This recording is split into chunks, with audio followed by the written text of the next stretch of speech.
con nosotros esta tarde, Francisco. Una bendición tenerle aquí. ¿Cómo le decimos? Bienvenido. Bienvenido. Gracias por estar aquí esta noche. Bien, hermanos, pues vamos a seguir con nuestro estudio bíblico. Y bueno, más bien hoy concluimos este estudio bíblico que lleva por nombre Evangelio, Evangelismo. Hemos hablado de lo que es el Evangelio. Posteriormente hablamos de la Gran Comisión. Hemos estado hablando de qué es lo que implica llevar a cabo el Evangelio de Jesucristo.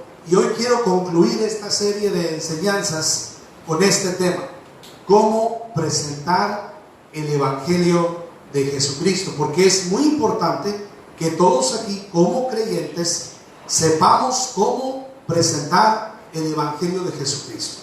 Pero antes me gustaría en esta noche decirle 3 razones importantes del por qué la iglesia de Cristo debe predicar el Evangelio de Jesucristo. Y esto es un repaso de algunas de las cosas que hemos estado hablando a lo largo de esta serie de enseñanzas. La primera razón es necesitamos predicar el Evangelio porque es una ordenanza, es algo que el Señor nos ha mandado hacer.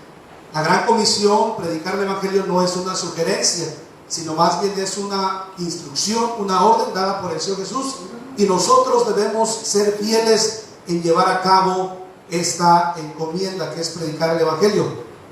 Ahora, algo más que necesitamos saber del por qué es importante predicar el Evangelio es porque obviamente Cristo ama a los perdidos. Quiero que vaya por favor en su Biblia. Vamos a ver este pasaje que es muy importante para la mayoría de los que estamos aquí, un texto muy conocido por muchos de nosotros. La primera razón es porque fue una instrucción dada por el Señor. No es una sugerencia, es deber de la iglesia predicar el Evangelio. La segunda razón es porque el Señor ama a los perdidos. La voluntad de Dios es que todos se salven y que ninguno perezca. El Señor Jesús ama a todas y a cada una de las personas, sean buenas o sean malas. Recuerde que las almas fueron la inspiración de Jesús para ir a la cruz del Calvario. Él no desea que las personas sean condenadas a causa de su pecado. No hay nada más valioso para el Señor Jesucristo, queridos hermanos, que las almas perdidas. Y Él tiene amor y compasión por todas y cada una de ellas. No debemos olvidar esto, hermanos. Juan capítulo 3, versículo 15 y 16. ¿Qué dice, hermanos? Si usted lo tiene, por favor, léalo conmigo. Dice la Escritura: para que todo aquel que en Él cree no se pierda, mas tenga vida eterna. Entonces, estamos hablando de razones importantes del por qué necesitamos predicar el Evangelio. Número 1, ¿cuál es la razón principal para nosotros ir y predicar el Evangelio, hermanos? Cristo ama a los perdidos. No. Exactamente. Es una instrucción dictada por Jesús para todo creyente. Esta es la primera razón. La segunda razón, dijimos, porque Cristo ama a los perdidos y Él quiere que cada una de las personas en este mundo se salven. Y la razón número 3 es porque hay un infierno. Esta es una razón muy importante del por qué nosotros necesitamos ir y predicar el Evangelio. Si usted cree en la existencia del infierno, usted debe estar trabajando para que las almas no vayan a ese lugar. La Biblia enseña de esta doctrina. En diversos pasajes del Nuevo Testamento hay por lo menos unos 99 pasajes que hacen referencia al infierno en todo el Nuevo Testamento. Y la Biblia nos presenta el infierno como un lugar literal de tormento, donde se dirigen todas aquellas almas que rechacen el regalo de la salvación. Hay diferentes pasajes que nos describen cómo es ese lugar. Solamente vamos a ver 2 citas esta noche. Quiero que vaya a Apocalipsis capítulo 20, por favor. No estamos hablando de la doctrina del infierno, pero esta es una de las razones del por qué la iglesia debe compartir el Evangelio. Apocalipsis 20, versículo 13 hasta el versículo número 15. Dice la Escritura: y el mar entregó los muertos que había en él, y la muerte y el Hades entregaron los muertos que había en ellos, y fueron juzgados cada uno, mire eso, según sus obras. Y la muerte y el Hades fueron lanzados al lago de fuego. Esta es la muerte segunda. ¿Qué es la muerte segunda? Si hay una muerte segunda, entonces quiere decir que hay una primera muerte. Y la primera muerte es la muerte física. Es cuando el alma de una persona se desprende del cuerpo. Pero la segunda muerte es la condenación de esa alma precisamente en este lugar de tormento. Pero dice el versículo 15: y el que no se había inscrito en el libro de la vida fue lanzado ¿a dónde, hermanos? Al lago de fuego. Es decir, hay un infierno real y verdadero donde se aproximan las almas que no conocen de Jesús. Por eso es que, iglesia, deberíamos estar prestos a salir y compartir las buenas nuevas de salvación. Porque hay personas que están, hermano, pendiendo de este mensaje. Y si este mensaje no les llega a tiempo, entonces pueden morir e ir a este lugar de sufrimiento. Y le digo algo, usted y yo seremos responsables. La razón que nosotros seremos responsables es porque nosotros tenemos el Evangelio. Pero el Evangelio nos ha sido dado para compartirlo, no para esconderlo. Nos ha sido dado para llevarlo y mostrarlo y predicarlo y anunciarlo. Así que, hermanos, esta es la tercera razón del por qué nosotros necesitamos predicar el Evangelio.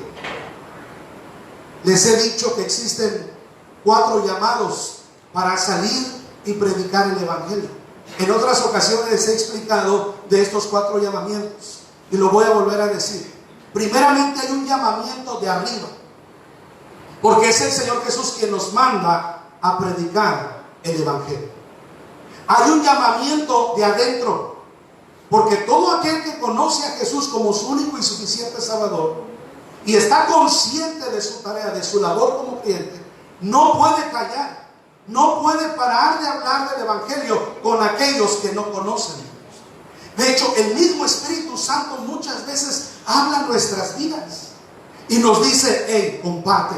Yo no sé si le ha pasado a usted, pero a mí me ha pasado que a veces yo no he tenido el plan de hablar del Evangelio, pero sin embargo el Espíritu Santo me está redarguyendo y me está diciendo en el interior de mi corazón: necesitas hablar, necesitas compartir el mensaje, necesitas dar este tratado, necesitas ir y hacer esta visita y compartir el Evangelio. Hay un llamado de adentro. El Espíritu Santo que mora en nuestro corazón nos dice que debemos salir y predicar el Evangelio.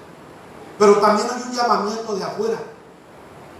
Acuérdense de lo que dice Mateo 9, 35 al 36, que Jesús recorría, y mientras Él recorría y miraba a las personas, Él veía en ellos una necesidad. Dice que estaban desamparadas y dispersas como ovejas que no tienen pastor.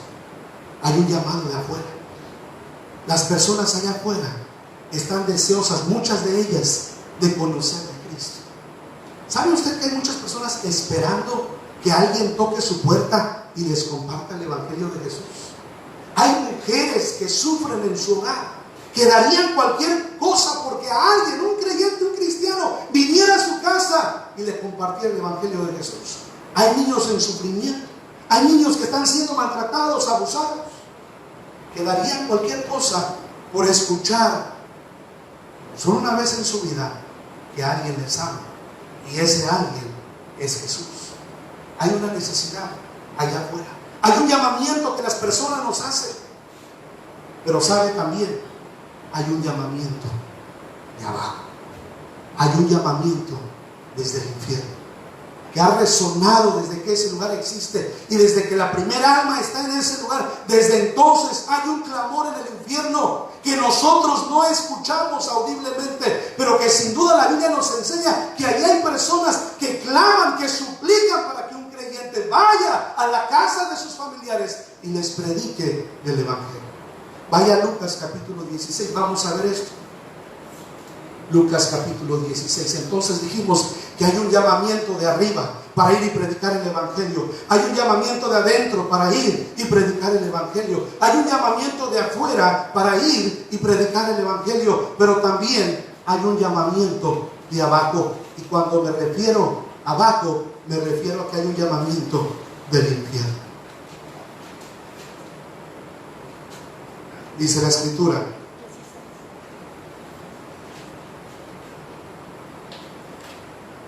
en el versículo número 22, aconteció que murió el mendigo y fue llevado por los ángeles al seno de Abraham.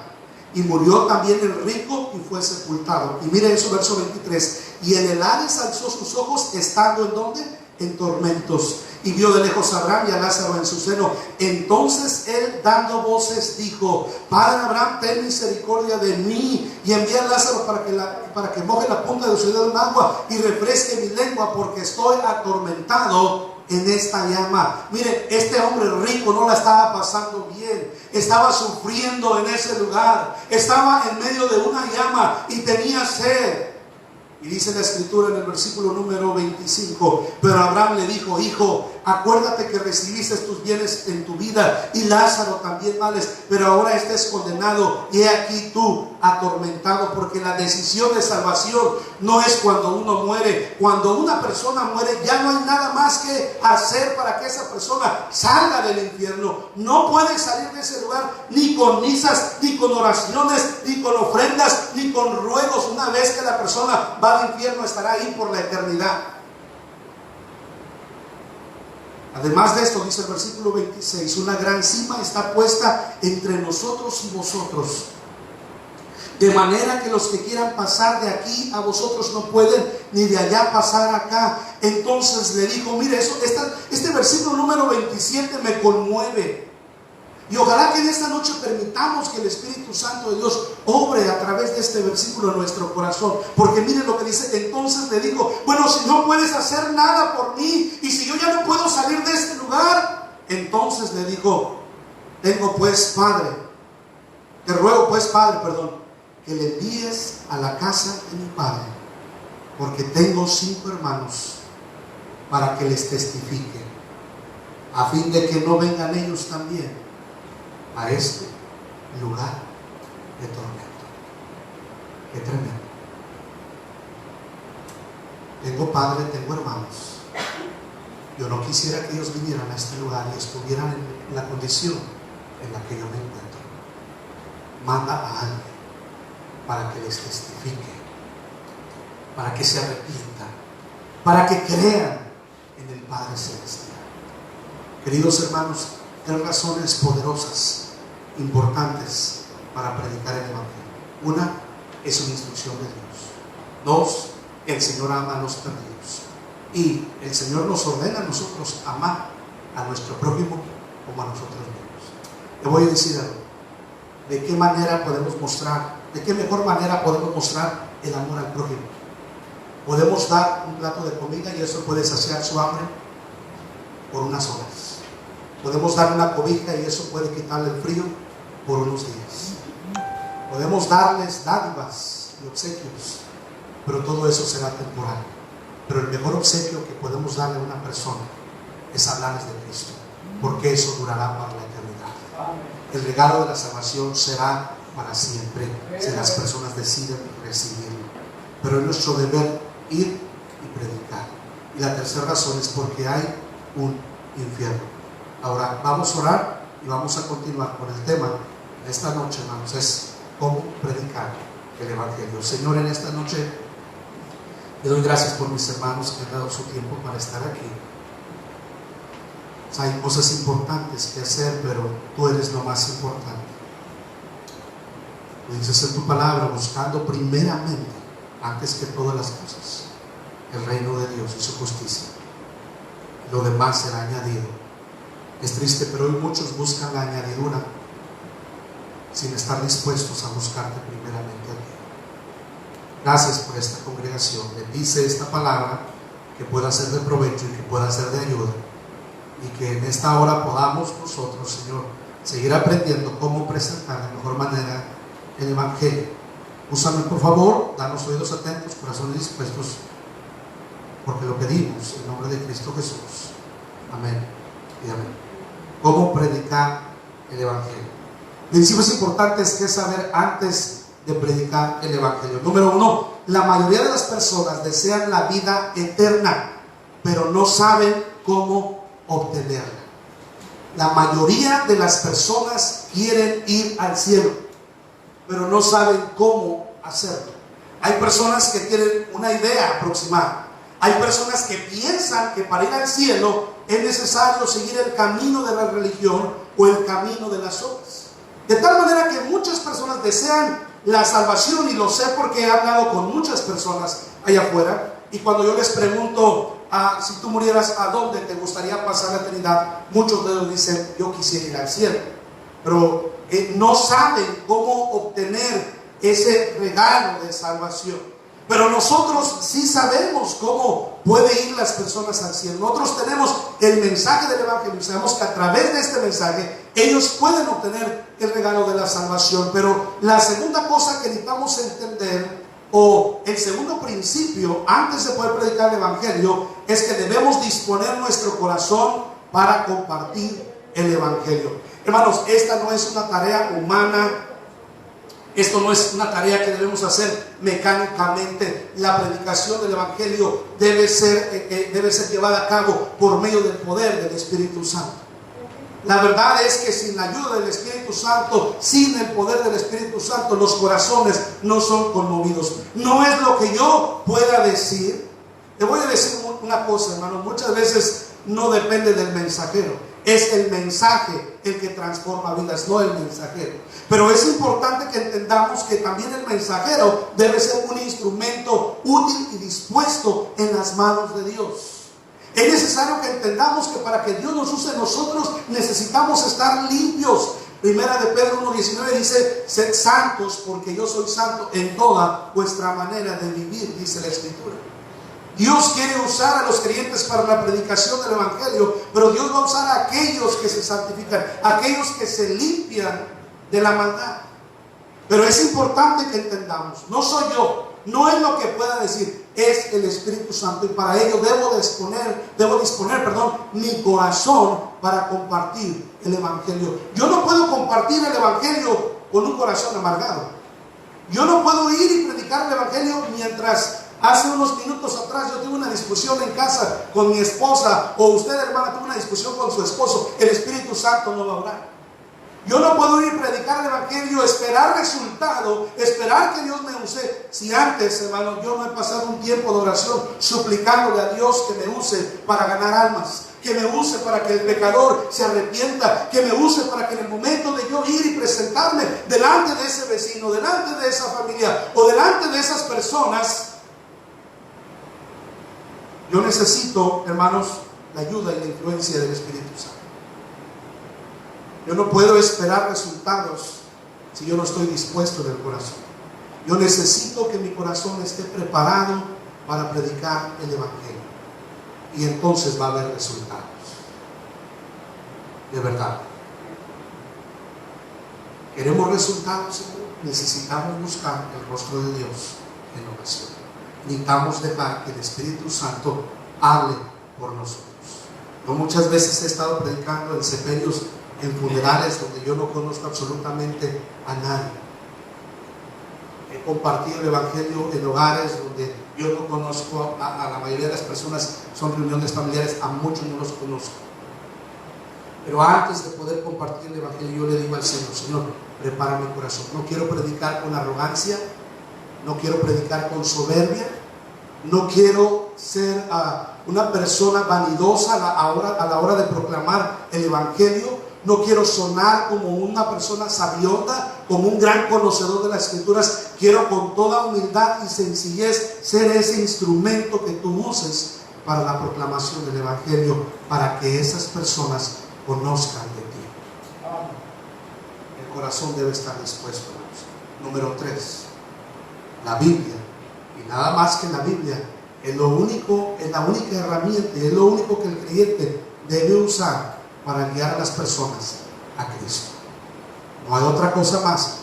Hay manuales, hay libros, hay incluso discipulados que contienen cómo usted puede ganar almas, pero en el momento de compartir el Evangelio, lo más efectivo es usar la palabra de Dios.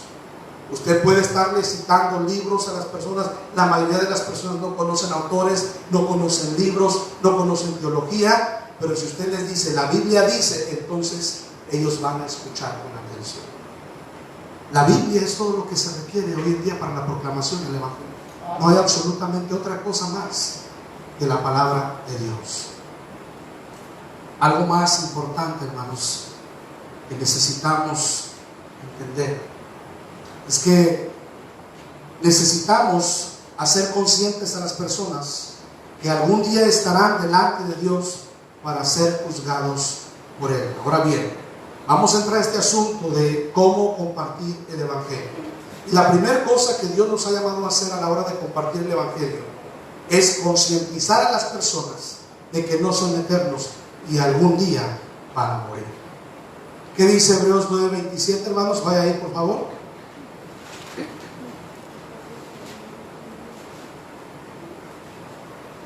Las personas saben que algún día van a morir, pero no viven conscientes de ello. Ahora, las personas temen morir. ¿Quién aquí tiene miedo de morir? Yo creo que humanamente hablando, tal vez cualquiera de todos nosotros tiene miedo de morir. Pero la verdad es que es una realidad y no hay nada más seguro en este mundo que la muerte. ¿Sí? En algún momento la muerte va a tocar a nuestra puerta y para cuando eso ocurra, todos nosotros necesitamos estar listos. Dice la palabra de Dios en Hebreos 9:27, de la manera que está establecido que el hombre muera una sola vez y después de esto el juicio. Algún día todo ser humano estará delante de Dios para darle cuentas. Ahora, no voy a entrar en temas escatológicos, pero hay 4 juicios que se llevarán a cabo en los últimos tiempos. La mayoría de las personas que rechazaron el regalo de la salvación serán juzgados en el gran trono blanco. Apocalipsis 20 del 11 hasta que termine el capítulo, hermanos, se nos habla de eso. Algún día todas las personas, creyentes o no creyentes, estaremos delante de Dios dando cuenta. Pero ¿qué va a pasar con aquellos que no conocen el regalo de la salvación? ¿Qué va a pasar con aquellos que no tienen a Cristo en su corazón? Obviamente van a resucitar para ser condenados. Sin embargo, van a dar cuenta antes de ello de todo lo que hicieron. La Biblia habla de los libros que tienen las obras de los seres humanos. Y esos libros que tienen obras de los seres humanos es simple y sencillamente están ahí para considerar el grado de castigo, el grado de tormento que habrán de sufrir las personas. Porque sería injusto decir que una persona que aparentemente fue buena pero que no conoció a Jesús como Salvador personal muera y sea atormentado de la misma manera en la que será atormentado, por ejemplo, Adolfo Hitler, que es el principal responsable de la muerte de 7 millones de judíos. Porque recordemos una cosa, uno de los atributos de nuestro Dios es que Él es un ser justo y tampoco va a castigar demasiado a aquel que no lo merece. Sin embargo, va a ser atormentado y va a sufrir por el pecado. Pero toda persona hay que estar consciente de esto. Algún día, tarde o temprano, vas a morir. ¿Y qué va a pasar el día de tu muerte? Hay una pregunta que nosotros intentamos hacerles directamente a las personas. Y la gente muchas veces no espera esta pregunta. Porque mientras estamos dialogando de la Biblia y esto y aquello, ¿verdad? Y hay una plática que sea muy amena. Y luego cuando usted comienza a abordar el tema de la muerte y usted comienza a prepararlo para predicarles el Evangelio, viene esta pregunta que debe ser crucial y debe ser importantísima. No se hacen preguntas como ¿qué religión tienes? ¿Qué días vas a la iglesia? ¿Cómo te portas? Estas preguntas en verdad son poco productivas, poco ayudan para predicar el Evangelio. Pero esta pregunta debe ser crucial en la vida de todo ser humano. Algunas veces dicen que la decisión más importante es con quién te vas a casar o qué vas a estudiar. Pero la pregunta más importante de la vida de todo ser humano es esta: si usted muriera, ¿cuál sería su destino eterno? Y esa es una pregunta para todos y cada uno de los que estamos aquí. Si acaso hay alguien que ignora dónde iría después de morir. Muchas personas dicen a esta pregunta: yo me voy a ir a donde Dios me manda, porque solamente Dios sabe a dónde me va a mandar a mí. ¿No? esta no es una decisión que esté en las manos de Dios. La decisión de Dios fue enviar a su Hijo Jesús a morir en una cruz, ser sepultado y resucitar al tercer día para salvar a la humanidad. Si nosotros le preguntamos a Dios cuál es tu decisión sobre la salvación de cada persona, ¿qué nos va a responder el Señor? Que todos sean salvos. Esto ya no está en las manos de Dios, ahora está en las manos de cada persona. ¿A dónde quiere ir por la eternidad? Lo pongo de esta manera: cuando usted va a salir de la ciudad, va de vacaciones, usted no llega a la central de autobuses y le dice a la señorita que está atendiendo: deme un boleto a donde usted me quiera mandar. Usted no hace eso, ¿verdad? No, porque antes de llegar a la central para comprar su boleto, usted ya tiene su destino. ¿No es así? En vida es donde nosotros determinamos dónde vamos a pasar la eternidad. En vida nosotros decidimos cuál será nuestro destino: el cielo con Dios o el infierno con Satanás. Y yo le pregunto a usted en esta noche, ¿cuál es su decisión? ¿A dónde cree que iría su alma si usted muriera? ¿Al cielo con Dios o al infierno con Satanás? Bueno, eso es algo que está en cada uno de nosotros.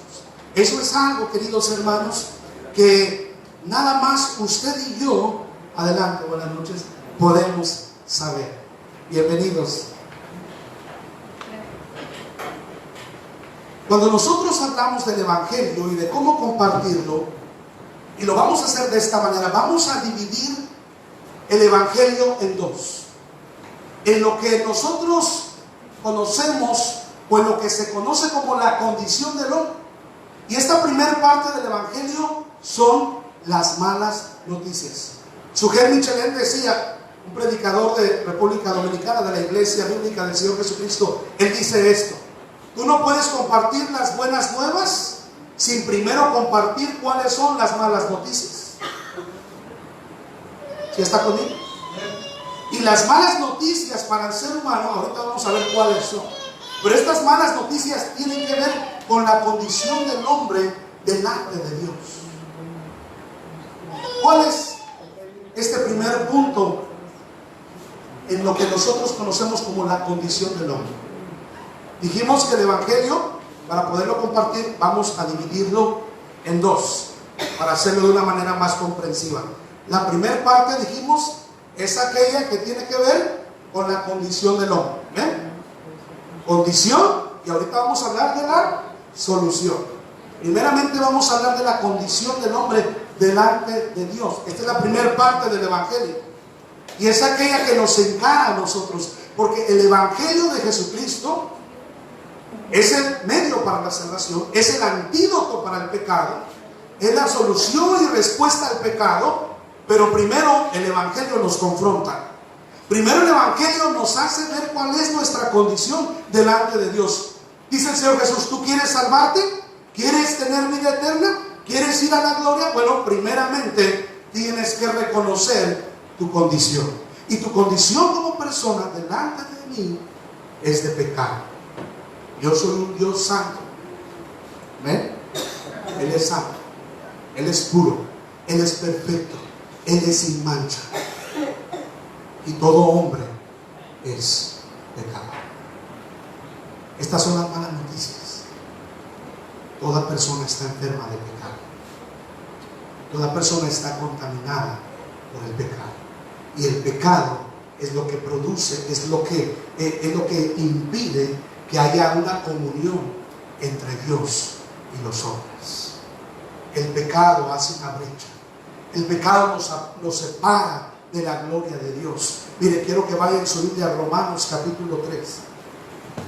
Estamos hablando de cómo compartir el Evangelio de Jesucristo. Y estamos hablando primeramente de la condición del ser humano para poder ser salvo. La primera parte del Evangelio nos dice que el hombre es culpable de pecado. ¿No es así? La Biblia nos habla en toda su extensión de una doctrina importantísima que como iglesia bíblica nosotros creemos y predicamos, que es la caída del hombre. Y esta doctrina nos dice que el hombre por naturaleza es un ser caído, un ser depravado. Y cada persona aquí es responsable delante de Dios de sus actos. ¿Verdad? ¿Recuerdan? Adán quiso echarle la culpa a su esposa cuando el Señor vino a él en el huerto de Edén, ¿verdad? Ustedes que han leído la Biblia, el Señor le dice, ¿qué está pasando aquí? Y Adán inmediatamente dice, es que la mujer que tú me diste, inmediatamente él quiso deslindarse de la responsabilidad. Pero fue Dios quien trató de manera directa con Adán. Mientras Eva había desobedecido al Señor, no había pasado nada. Pero una vez que Adán comió del fruto que la serpiente ofreció, entonces en ese momento fue cuando vinieron las consecuencias más terribles. Y eso nos muestra algo, que también todo hombre es responsable delante de Dios por su familia. Pero dice Romanos 3:10, como está escrito que no hay justo ni aún que uno, no hay quien entienda, no hay quien busque a Dios, todos se desviaron, a una se hicieron inútiles, no hay quien haga lo bueno, dice, no hay ni siquiera usted, ni siquiera yo. Todos somos culpables delante de Dios por causa del pecado. Vaya a Romanos 3:23. Ahí estamos bien cerquitas. La primera parte de este versículo nos dice, por cuanto todos pecaron. Y luego dice, y están destituidos. Esta palabra destituidos significa están excluidos, están apartados, están separados de la gloria de Dios. Fíjese nada más entonces. La primera parte del Evangelio nos encara con la condición del hombre. El hombre es pecador. Y por su pecado hay una separación entre él y Dios. Y el pecado es lo que le impide ser salvo de la condenación.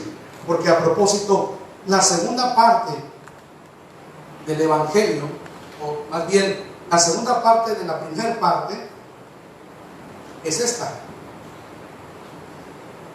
Esto forma parte de las malas noticias. La primera mala noticia es que todo ser humano es pecador. La segunda mala noticia es que el hombre merece ir al infierno. Hay personas que quisieran vivir su vida como quieren, sin consecuencias. No es posible. La tercera ley de Newton decía, toda acción produce una reacción. La verdad es que eso es una realidad en todos los aspectos de la vida. Si yo decido por el pecado, no me puede ir bien. Si yo decido vivir una vida apartada de Dios, si yo decido vivir mi vida locamente, en desenfreno, si yo decido vivir mi vida en el error del pecado, no puede venir una buena consecuencia, no puedo tener un buen resultado. El resultado por la desobediencia es la condenación.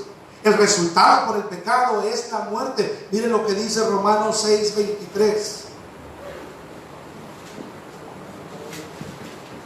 Romanos 6:23, la primera parte de este versículo dice, porque la paga del pecado es ¿qué? Muerte. Y mire, quiero que vea Romanos 5:12, ahí estamos a la vueltecita. Romanos 5:12 dice, por tanto como el pecado entró en el mundo por un hombre y por el pecado la muerte, así la muerte pasó a todos los hombres por cuanto todos que pecaron. Hay dos tipos de muertes. La muerte física. Todos algún día vamos a morir. Físicamente, eso es inevitable. Nadie quisiera morir, pero la verdad es que tarde o temprano eso va a pasar. La verdad es que la muerte no respeta sexo, no respeta religión, no respeta edades. No he estado predicando en funerales de bebecitos, como de niños, de jóvenes, de gente adulta, ancianos. Y yo veo que la muerte no elige, la muerte es pareja. La muerte física es la separación del alma del cuerpo. El ser humano es tripartito, consta de cuerpo, alma y espíritu. El cuerpo, dice Eclesiastés, que somos polvo, al polvo volverá. Fuimos tomados de él, ¿verdad? Del polvo de la tierra hizo el Señor al hombre. Polvo es, al polvo volverá. El cuerpo es materia. La materia se descompone y regresa a donde pertenece, la tierra. El espíritu es el aliento de vida, según Génesis 2:10, que Dios sopló en el hombre. Esa es la vida que Dios da y esa vida vuelve a Él. Él es el dador de la vida y Él es el único que la quita. Una persona que decide quitarse la vida o quitarle la vida a alguien más está tomando el lugar de Dios. Pero el alma es el estado consciente de las personas. Y en el alma se centran dos cosas importantes: sensaciones y emociones. Por ejemplo, todos nosotros hemos sentido el calor abrasador, y a veces creemos nosotros que es el cuerpo el que tiene calor, ¿verdad? Y nos metemos a bañar y a refrescarnos. Pero en verdad lo que se refresca no es el cuerpo, es el alma. Cuando una persona muere, usted puede, y es un ejemplo vago de lo que le estoy diciendo, pero solo para darnos una idea de lo que estoy hablando. Cuando una persona muere, usted puede venir y molestarle, hacerle cosquillas, picarle con, no sé, un alfiler, y la persona muerta no se va a quejar. Ahí está el cuerpo. Pero la razón que no se va a quejar, no va a sentir, es porque su alma ya no está en su cuerpo. ¿Sí? La segunda muerte que la Biblia habla es la condenación de esa alma en el infierno. Lucas 16, cuando muere el rico, hace unos momentos leíamos eso, cuando muere el rico, dice que del Hades alza sus ojos estando en tormento. Su cuerpo estaba en la tierra, estaba siendo sepultado posiblemente por su familia, mientras que su alma yacía allá en el infierno, atormentándose y quemándose. Entonces, esta es la segunda mala noticia. La primera parte del Evangelio es la condición del hombre. Es culpable de pecado y por el pecado merece ir al infierno. Esto es tremendo. ¿Qué es lo que lleva a una persona al infierno? ¿Su pecado? ¿Tan solamente eso? No. Lo que lleva a la parte más importante del Evangelio, y esta es la parte que todo el mundo necesita escuchar.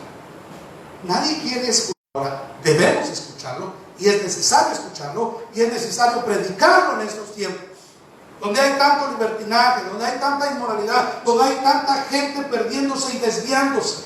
Hoy necesitamos seguir predicando en contra del pecado, porque la gente lo necesita, nosotros lo necesitamos. Cuando doy consejería pastoral les digo, usted no puede ir por la vida sin rendirle cuentas a nadie. ¿Qué pasa cuando un ser humano quiere vivir como quiere y hace lo que quiere?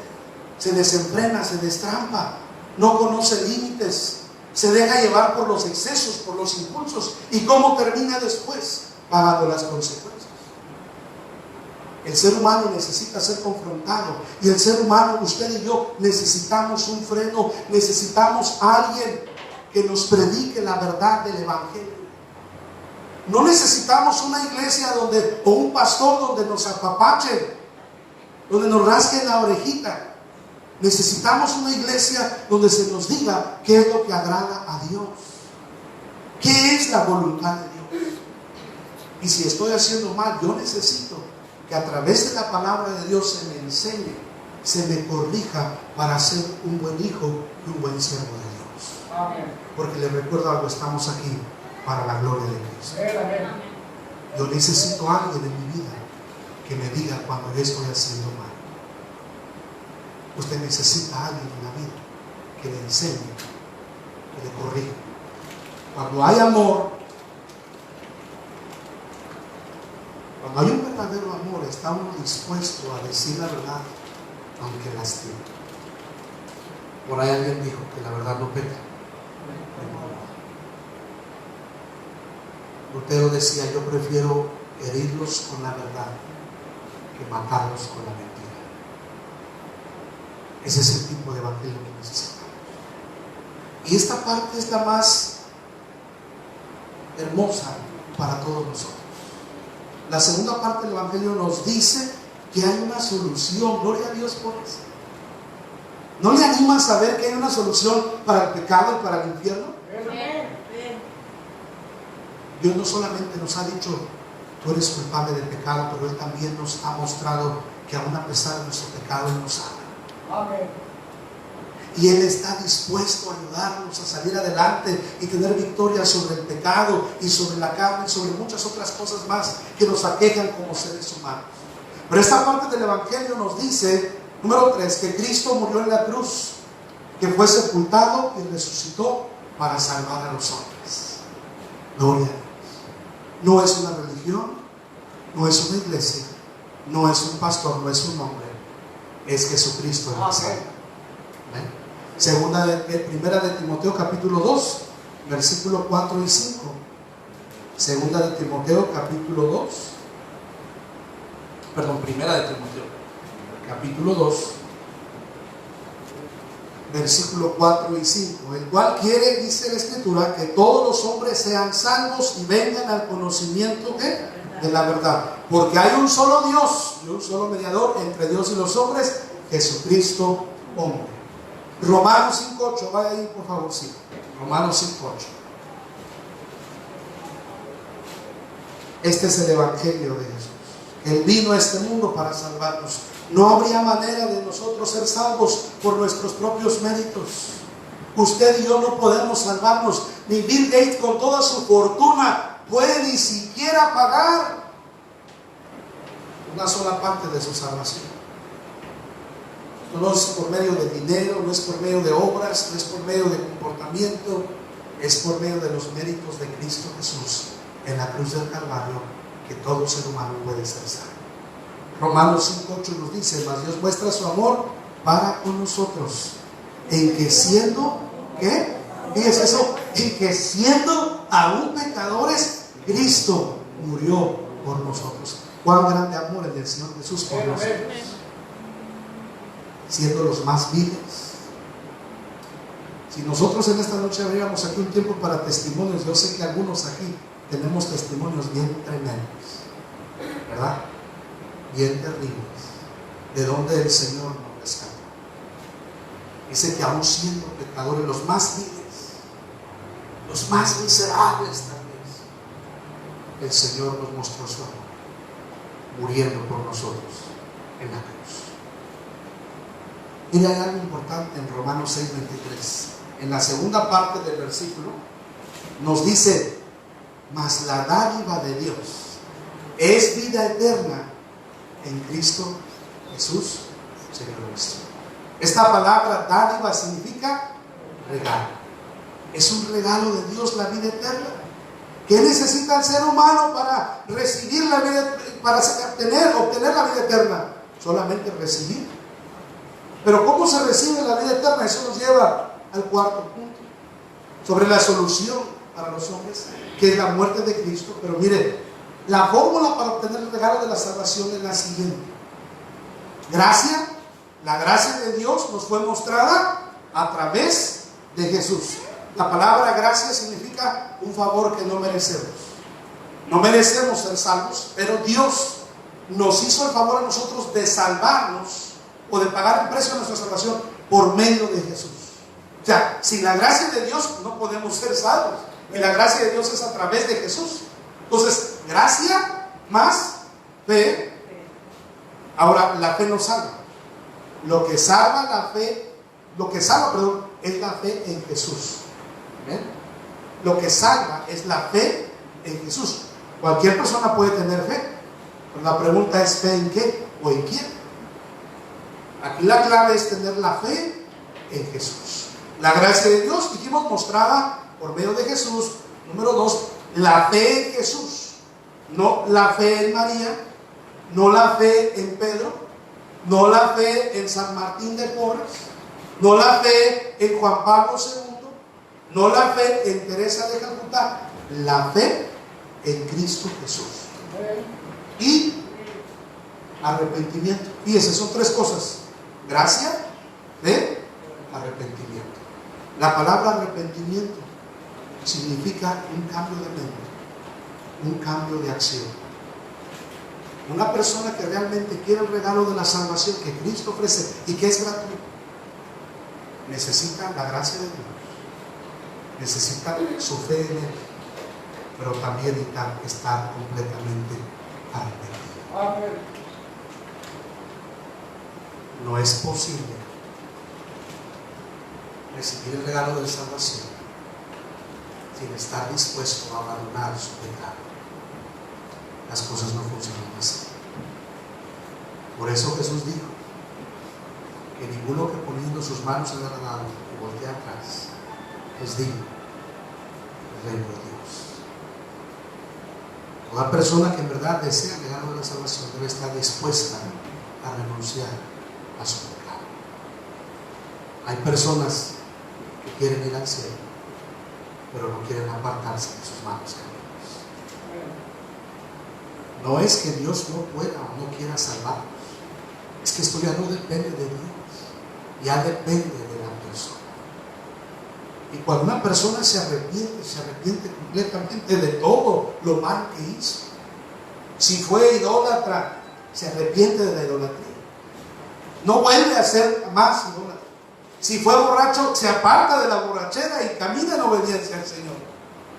Si fue ladrón, se aparta de robar y camina en una obediencia al Señor.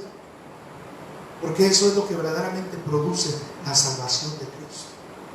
Dice 2 Corintios 5:17, de modo que si alguno está en Cristo, nueva criatura es.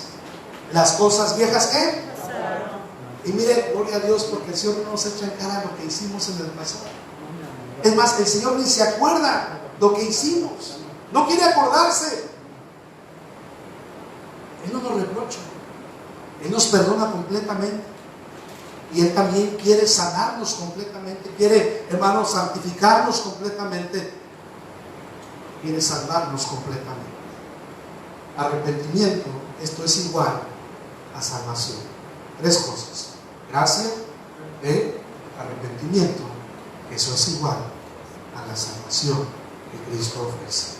Efesios 2:8, carta de Efesios, capítulo 2, versículo 8, por favor. Ahorita vamos a hacer un repaso de lo que estamos aprendiendo. Efesios 2:8. Porque por gracia sois salvos por medio de la fe, y esto no es de vosotros, pues es un don de Dios. Mire eso, no por obras, ¿qué? Para que nadie se gloríe. Dese cuenta, no es por nosotros, es por los méritos de Cristo. Vamos a otro pasaje más, Romanos 10. Romanos 10, versículo 9. Que si confesares con tu boca, lo he dicho, para que haya una confesión debe haber un arrepentimiento. Nadie va a confesar algo que no ha hecho. Hace años atrás escuchaba la historia de un presidente que visitó una de las cárceles más peligrosas del mundo. Este presidente estuvo por las celdas y el presidente se acercaba con los reos y le decía: ¿y tú por qué estás aquí? No, señor presidente, es que a mí me confundieron y yo la verdad no merezco estar aquí y yo siempre he sido bueno. Y así fue con cada reo, y todos eran inocentes. Nadie había hecho nada, todos estaban ahí justamente en la cárcel. ¡Qué tremendo! Finalmente llega con un hombre y dice: bueno, pues aquí todos son buenos. ¿Usted por qué está aquí? El señor presidente agachó su cabeza y dijo: yo la verdad, como un criminal, yo cometí muchos delitos y yo merezco estar aquí. Y el presidente dijo: ¡wow! ¿Qué está haciendo este hombre malvado y perverso en medio de un montón de inocentes? ¡Sáquenlo! El presidente le otorgó la libertad a ese hombre por haber tenido el valor civil de reconocer delante de él lo que había hecho. ¡Qué tremendo! Es lo mismo que el Señor hace con nosotros cuando estamos dispuestos a reconocerlo. Dice también: y creyeres en tu corazón que Dios le levantó de los muertos, serás ¿qué? Salvo. Porque con el corazón se cree para justicia, versículo 10, pero con la boca se confiesa para salvación. Y el versículo número 13 dice: porque todo aquel que invocare el nombre del Señor, ¿qué? Será salvo. ¿Se da cuenta? Es muy fácil y es muy sencillo. Entonces, el Evangelio, si lo dividimos en dos, la primera parte nos habla de la condición. En la condición del hombre ante Dios es que es pecador y que por el pecado merece un castigo, que es ir al infierno. La segunda parte del Evangelio, que es la solución, nos dice que Cristo ya fue muerto, fue sepultado y resucitó el tercer día para la salvación de los hombres. Y el cuarto paso dentro de esta solución es que si el hombre quiere ser salvo, necesita la gracia de Dios, necesita poner su fe en Jesús y necesita, número 3, un arrepentimiento sincero, un cambio de vida completamente. ¿Sabe? Sobre este punto quiero hacer un paréntesis. Hay muchas personas que dicen: es que tal vez, y si no cambio. ¿Y si no lo logro, pastor? Es que yo sí quiero, pero tengo miedo. Tengo miedo porque yo me conozco y yo sé que voy a fallar. No se esté preocupando por el futuro. Cuando una persona nace nueva en Cristo, no está más solo para hacer frente a la carne y al pecado. Porque cuando el ser humano viene a Cristo Jesús y recibe el regalo de la salvación, en ese momento Dios le da a esa persona el don, el regalo del Espíritu Santo. Y es a través del Espíritu Santo que todo creyente tiene victoria de la tentación, del pecado. Y es el Espíritu Santo el que nos levanta y el que nos fortalece y el que nos va a dar la fuerza para cuando en la siguiente reunión familiar nos inviten una cheve, nosotros poder decir que no. ¿No es así? Vamos a pasar. Hey, compadrito, mire, una pieza más. ¿Qué le parece si nos echamos una pieza más? El Espíritu Santo nos da la fortaleza en ese momento para decirle, ¿verdad? No sé si le ha pasado a usted, ha tenido ese tipo de lucha. Yo creo que todos han. Pero el Espíritu Santo ha estado con nosotros como fiel consolador. Ha estado ahí para darnos victoria. No estamos solos, hermanos. Las personas que se preocupan es porque aún no han experimentado, además de la salvación de Cristo Jesús, el Espíritu Santo. Elementos esenciales en la oración de arrepentimiento. Es obvio que la persona que necesita ser salva necesita pedir su salvación al Señor Jesús. Nosotros podemos guiarles en una oración, podemos hacerlo. A veces las personas no saben cómo orar a Dios. Yo no sé si le ha pasado, pero hay personas que dicen, pero es que ¿cómo lo hago? Yo no sé hacerlo, nunca he orado, ¿cómo le puedo decir? Y nosotros podemos a veces ser esos guías para ellos. Pero no hay nada mejor que una persona pida de sus propios labios esta salvación. Pero estos son algunos elementos que nosotros podemos decir a las personas. Sabes que el día que tú vengas a Cristo y el día que tú quieras recibir el regalo de la salvación, tú puedes decirle esto a Cristo en tu oración. Además de todo lo que quieras decirle, puedes decirle esto. Son algunos ejemplos. Señor, reconozco que he pecado, que merezco ir al infierno. Ahí están las primeras dos partes del Evangelio, ¿verdad? Aceptando el ser humano. Te pido que me perdones de todas mis faltas.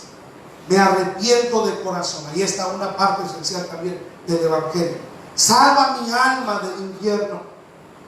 Concédeme ir al cielo el día que yo muera. Te acepto en mi corazón como mi único y suficiente Salvador. Gracias por morir por mí en la cruz, en Cristo Jesús. Amén. No necesariamente usted tiene que repetir esta oración, porque entonces lo haríamos una vana repetición. La persona debe pedirlo de su propio sentir. Estas palabras de arrepentimiento deben salir de labios de la persona. Pero esto es un ejemplo. A veces las personas no saben cómo orar. Nosotros podemos decirles qué elementos debe incluir su oración. Seguimos adelante. Una vez que las personas ya han tenido un encuentro con Jesús y una vez que las personas han recibido a Cristo como su Salvador personal, ahí no termina la gran comisión. Ahí continúa el trabajo. La gran comisión nos ha sido dada en Mateo 28, 19 al 20. Quiero que vaya ahí, por favor. Son pasajes que algunos ya conocen, pero necesitamos verlos esta noche. Mateo 28. Ya estamos casi terminando. Solo digo 4 cosas más. Haciendo discípulos para el Señor. Dios quiera que cada persona que tenga un encuentro con Jesús y reciba a Cristo continúe en la vida cristiana. Ese es mi deseo de oración, hermano. De verdad, yo deseo que cada persona que invoca el nombre de Jesús continúe en la vida cristiana. No muchos continúan. Pero ¿qué pasa con algunos de ellos que, entre comillas, reciben a Cristo y no continúan el camino? Posiblemente en su momento fue una emoción, un sentimiento. Después estaremos analizando la parábola del sembrador, porque ahí encontramos, ¿verdad?, que algunos las riquezas, los afanes de este mundo, y hicieron que la semilla que se ahogara, los afanes del mundo, la incredulidad, etcétera, etcétera, etcétera. Pero yo espero que cada persona en la cual usted hable de Cristo pueda ser como la cuarta semilla que cayó en buena tierra, que germinó y dio fruto, ¿verdad? Al 100%. Pero Mateo 28 dice ahí, verso 19: por tanto, id y haced discípulos a todas las naciones, bautizándolos en el nombre del Padre y del Hijo y del Espíritu Santo, enseñándoles que guarden todas las cosas que os he mandado, y aquí yo estoy con vosotros todos los días hasta el fin del mundo. Tenemos que llevar a cabo esta parte, la gran comisión. Si tenemos una persona que por gracia de Dios ha sido salva, ¿qué sigue con él? Bueno, debemos continuar con los siguientes pasos mencionados en la gran comisión, comenzando en el siguiente orden. Número 1, enseñar seguridad de salvación. Toda persona que es salva debe sentirse segura y resguardada en las manos de Dios. Cuando hablamos de seguridad de salvación, quiero que comprenda eso. Eso significa que si yo he creído en Cristo, Cristo me va a guardar a mí por la eternidad.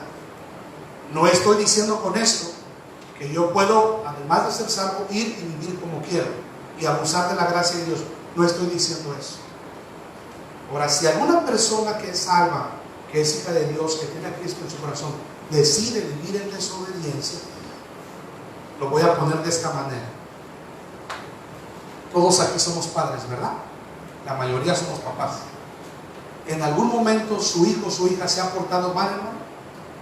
¿Sí? ¿Sí? Sí, ¿verdad? Y por el hecho de portarse mal, ha dejado de ser su hijo, su hija. Quiero preguntarle algo más. ¿Su amor hacia sus hijos ha cambiado? ¿Los quiere más cuando se portan bien y los quiere menos cuando se portan mal? Bueno, la Escritura dice: vosotros siendo malos sabéis dar buenas dádivas a vuestros hijos, cuánto más vuestro Padre Celestial dará el Espíritu Santo a los que se lo piden. Yo soy salvo eternamente. Dios no me ha salvado por un tiempo. No quiere decir que ahora yo soy salvo y si mañana me porto mal ya no soy salvo.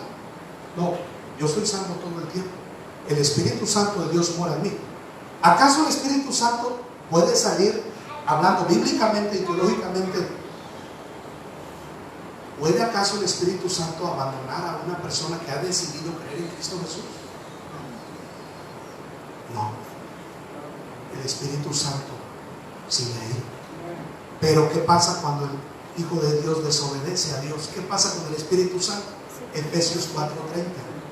¿Qué dice? Y no contristéis al Espíritu Santo de Dios, con el que fuisteis sellados. Fíjese, sellados. Es un sello de garantía. Es decir, yo no puedo garantizarle a Dios que voy a vivir una vida perfecta en obediencia, porque soy humano. Trataré y me esforzaré en vivir en la gracia de Dios y en obediencia, pero sé que en algún momento voy a fallar, ¿verdad? Sin embargo, a mí Dios sí me ha dado la garantía y el sello de mi salvación, y ese es el Espíritu Santo. Pero si yo desobedezco, dije, el Espíritu Santo dentro de mí se entristece. ¿Qué pasa cuando el Espíritu Santo se contrista en el interior de un creyente? ¿Se goza en la palabra? No. ¿Qué pasa cuando el Espíritu Santo está contrito dentro de un creyente? ¿Puede hablar de la palabra? ¿Puede cantar con gozo al Señor? ¿Puede ofrendar y diezmar con alegría? ¿Puede entonar alabanzas con todo su corazón al Señor? No. Así es como vive un cristiano que está apagado. Hermano, guardemos. No permitamos que el Espíritu Santo se apague, sino todo lo contrario, mantengámoslo ardiendo, ferviente, avivado en el interior. Enseñemos seguridad y salvación. Estos son algunos pasajes que nos enseña la Biblia sobre que somos salvos eternamente. Número 2, enseñe sobre el bautismo. El bautismo es importante. El bautismo nos salva. pero es el primer paso de obediencia en la vida cristiana. Mire, le voy a decir algo: si una persona no está dispuesta a bautizarse en este primer paso de obediencia, no va a estar dispuesto a hacer todo lo demás, porque la vida cristiana es una vida de obediencia constante. Ahora, no podemos ni debemos presionarlos, pero sí es nuestro deber enseñarles que necesitan obedecer al Señor Jesús en el bautismo. ¿Sí? Somos creyentes neotestamentarios, es una iglesia bíblica, y necesitamos enseñar a toda persona que cree en Jesús en el bautismo. Necesitamos guiarlos al bautismo. No podemos dejarles de hablar del bautismo. Es importante que provea a la iglesia lo necesario para que una persona pueda obedecer al Señor en este primer paso. Toda iglesia que obstruye, que impide que una persona obedezca, está en contra del Señor. Una iglesia bíblica debe estar dispuesta a proveer de todo lo que una persona necesita para ser bautizada. Y el único requisito, bíblicamente hablando, para ser bautizado es haber creído en Cristo Jesús. Hechos 2, 41 y 42. Dice que los que recibieron su palabra fueron bautizados y se añadieron aquel día como 3,000 personas a la iglesia local. Número 3, invíteles a asistir a la iglesia o a una iglesia. Estamos hablando de todo el proceso que implica trabajar en el evangelio. Estamos hablando de todo lo que implica llevar a cabo el evangelismo. No nada más es de ir y predicar lo que Cristo ya hizo, pero es cumplir con la gran comisión finalmente. Esto también forma parte de ayudar a que una persona continúe viviendo la vida cristiana. Hay muchas dependencias e instituciones fundadas por los hombres que educan, hablando en términos seculares. Pero el Señor Jesús instituyó una sola institución, la iglesia, para forjar a los creyentes, para trabajar en el carácter de sus hijos. Es a través de la iglesia local que nosotros aprendemos cómo amar a Dios, cómo obedecer a Dios, cómo servir a Dios, incluso cómo podemos o cómo debemos llevar nuestros hogares, cómo llevar y cómo dirigir nuestro matrimonio, cómo educar a nuestros hijos, cómo llevar a cabo la obra de Dios. Y hay muchos principios, hay muchas cosas que nosotros como creyentes necesitamos saber, aprender, conocer, y esto lo vamos a lograr a través o por medio de la iglesia. Dios quiera que más personas vengan a la iglesia. Esta noche me da mucho gusto ver aquí a estas familias que nos están acompañando. El domingo pasado vino el hermano con su familia. Qué bueno que volvieron, nos da mucho gusto verlos aquí. Ahora les vamos a preguntar su nombre. Gloria a Dios. Si nada más cada familia sobre la tierra entendiera la importancia de la iglesia, voy a estar hablando de eso próximamente. Hoy ya la iglesia no forma parte importante de la vida de los creyentes. Hoy ya la iglesia es como un club de boliche, es como un club social al cual asiste uno cuando uno quiere, si hay tiempo. Y la verdad es que la iglesia es algo mucho más importante. Es elemental, es esencial. Necesitamos darle tiempo a Dios de nuestra vida. Dios necesita que le dediquemos un día. Y todos los días son del Señor, pero hay un día en particular en que la iglesia de Cristo se reúne. Y necesitamos aprender más sobre esta doctrina de la iglesia. ¿Qué dice Hebreos 10:25, hermano? Algunos lo saben muy bien de memoria. En la versión que yo traigo dice: no dejando de congregarnos como algunos en Nuevo Laredo. No dejando de congregarnos, dice la Escritura, como algunos tienen, sino exhortándonos. Y tanto más cuando veis que aquel día se acerca. ¿A qué día se refiere? A la venida del Señor. Cristo viene pronto. Cristo viene pronto. Sí. La venida de Cristo está a la vuelta de la esquina. Qué hermoso sería, ¿verdad? Si el Señor nos agarrara en un culto, en un servicio. Aquí nos vamos. Gloria a Dios. Soltándonos, porque se aproxima la venida del Señor Jesús. Y con Él viene su galardón, y vienen sus recompensas para todos aquellos que le sirvieron, que le amaron, que se guardaron para Él, que fueron fieles. Eso también hablaremos más adelante. Hechos 2, 41 y 42. ¿Qué dice ahí? Hechos 2, 41, 42. Estamos casi terminando. Dice la escritura ahí: así que los que recibieron su palabra fueron bautizados, y se añadieron aquel día como 3,000 personas. Y mira eso, y perseveraban en la doctrina de los apóstoles, en la comunión unos con otros, en el partimiento del pan y en las oraciones. Qué hermoso es cuando la iglesia se reúne, hay comunión. Dice que el Salmo 133 dice que ahí el Señor envía bendición y vida eterna. Cuando el cuerpo de Cristo se reúne para invocar su nombre, para alabar, para adorarle. La última cosa que digo esta noche: vamos a ir avanzando en esto, en la gran comisión del evangelismo, promoviendo estudios bíblicos. Dios quiera que en cada una de nuestras casas haya un centro de ayuda, de apoyo a las personas de nuestra comunidad. Hermanos, necesitamos hacer algo por nuestra comunidad. Hay tanto que hacer, hay tantas personas que necesitan escuchar el evangelio, hay tantas familias que necesitan ayuda, hay tantos matrimonios que necesitan consejería, hay tantos jóvenes desorientados sexualmente, hay tantas personas en drogas y viviendo vidas que no deben vivir. Y hermanos, el evangelio es la diferencia. El evangelio es lo que la gente necesita para cambiar sus vidas. Sigamos promoviendo, más que una iglesia, más que un movimiento, promovamos a Jesucristo. Hablemos de Jesucristo, compartamos a Jesucristo. Vamos a orar. Por favor, incline su rostro, cierre sus ojos. Ya nos vamos a casa.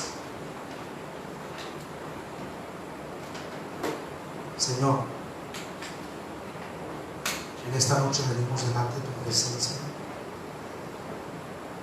y reconocemos, Señor, que como hijos tuyos hemos fallado. Hemos fallado en esta tarea de proclamar el evangelio.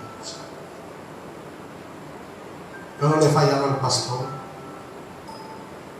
no le he fallado a la iglesia, no le he fallado al líder de evangelista, le he fallado a ti, Señor. Perdóname,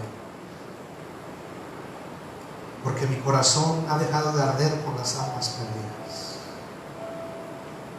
Perdóname por no tener compasión por aquellos que no conocen de ti. Perdóname por callar cuando es tiempo de hablar. Perdóname por ser tímido. Perdóname por ser tibio, Señor.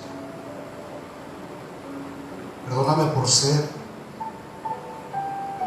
duro y no ser sensible ante la necesidad de las personas que tienen de conocer a ti. Espíritu Santo de Dios, aviva nuestros corazones. Enciende en nuestro corazón el deseo, la llama para compartir el evangelio de Jesucristo. Que prediquemos el evangelio como iglesia. Señor, levanta de esta iglesia un ejército de ganadores de almas, un ejército de gente que esté dispuesta a predicar el evangelio en el trabajo, en la calle, en la escuela, donde quiera que tú nos permitas.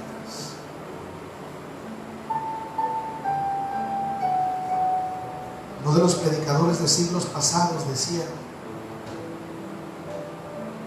que hasta un perro ataca a aquellos que están atacando a su amo. Y nosotros necesitamos ponernos a favor del evangelio y no callar. Necesitamos ser más leales que estos animalitos, más fieles que estos animales. a la hora de compartir el Evangelio, Señor. Padre Santo, tú conoces nuestro corazón y sabes que estamos pasando por tiempos duros, que la iglesia, en términos generales, Señor, ya no está interesada en el evangelismo, en traer a otros nuevos a la iglesia. Algo nos está pasando, Señor. El corazón se está endureciendo. Si venimos a la iglesia y cantamos y ofrendamos y nos involucramos en las actividades, pero no pasa de eso, Señor, porque regresamos a casa y nada más nosotros sabemos que somos cristianos, y nada más nosotros sabemos que leemos la Biblia, y no estamos hablando con los extraños de Cristo. Aviva tu obra en medio de los tiempos. Esa fue la oración de Habacuc. En estos tiempos, cuando la iglesia, la gran mayoría duerme, la gran mayoría está en una banca, despiértame a mí, Señor, por favor. Quiero volver a estar apasionado en las almas. Hazme un ejemplo para esta iglesia de amar las almas. Que todo lo que esta iglesia haga tenga que ver con gente nueva, con gente viniendo a tus pies. Ayúdanos, Señor. Gracias por esta serie de enseñanzas de evangelismo, que aparentemente, quizá para algunos de mis hermanos esto no era importante. Pero si las almas no es lo más importante para ti, entonces ¿qué es? Algunas veces quisiéramos que se nos enseñara teología, y a veces quisiéramos que se nos hablara de temas profundos, pero a veces ni las cosas más básicas hacemos, ni lo más sencillo obedecemos. ¿Cómo pues obedeceremos a lo más profundo? No nos hagas cristianos llenos de conocimiento, vacíos de amor. Danos amor sincero por los perdidos, por el prójimo, por las almas. Haznos conscientes de que el infierno existe. Ayúdanos, Señor, a hacer cada uno su tarea en su nombre. Bendice tu palabra esta noche. Tú conoces a mis hermanos. Ayúdales en sus luchas, en sus tribulaciones, en sus pruebas, en sus angustias. Que esta iglesia pueda seguir adelante trabajando para ti hasta que Cristo venga o nos llame antes a su presencia. Por Cristo Jesús pedimos estas cosas. Amén.